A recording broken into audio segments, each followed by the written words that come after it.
Venezuela में मचे भारी घमासान के बीच डेल्सी रॉड्रिग्स ने आधिकारिक रूप से अंतरिम राष्ट्रपति पद को शपथ ले ली है और उनके भाई और नेशनल असेंबली के अध्यक्ष जॉर्ज रॉड्रिग्स ने शपथ दिलाई। डेल्सी ने शपथ ग्रहण के दौरान भावुक होते हुए कहा, भारी मन से ये जिम्मेदारी संभाल रही हूं। उन्होंने निकोलस मादुरो और उनकी पत्नी सिलिया का देश को असली हीरो करार दिया। डेल्सी ने अमेरिका पर हमला बोलते हुए कहा कि वेनेजुएला पर अब किसी का गुलाम नहीं बनेगा।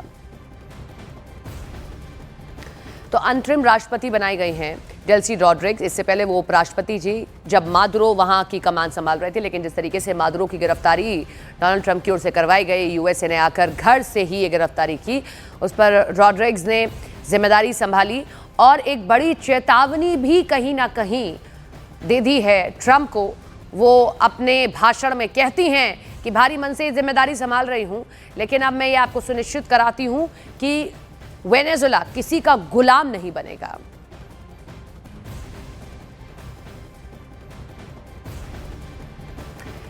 इधर वेनेजुएला की राजधानी काराकस में राष्ट्रपति भवन के आसपास भारी गोलाबारी की खबरें मिल रही हैं। अलग अलग सूत्रों के मुताबिक काराकस में कई जगहों पर फायरिंग की आवाजें सुनाई दी हैं। बताया जा रहा है कि गोलीबारी राष्ट्रपति भवन के आसपास के इलाकों में हो रही है। तो ये देखिए, तस्वीरें भी सामने आई हैं। ये काराकस के अलग अलग इलाके हैं जहां पर गोलीबारी सुनाई दे रही है, जिसके बाद यहां पर सुरक्षा टाइट की जाएगी। लेकिन जिस तरीके से रॉड्रिग्स की ओर से कहा गया कि हम गुलाम किसी के नहीं बनने वाले हैं, उधर ट्रंप ये कह रहे हैं कि अगर आप हमारे अकॉर्डिंग काम करेंगी तो ज्यादा बेहतर होगा, क्योंकि मादुरो की गिरफ्तारी के बाद ही ट्रंप ने कह दिया था कि अब वेनेजुएला पर अमेरिकी शासन होगा, अमेरिका के अनुसार ही वेनेजुएला को चलना पड़ेगा। लेकिन जिस तरीके से रॉड्रिग्स ने कमान संभाली, शपथ के बाद उन्होंने जो भाषण दिया, उसने कहीं ना कहीं ट्रंप को चेतावनी दी है।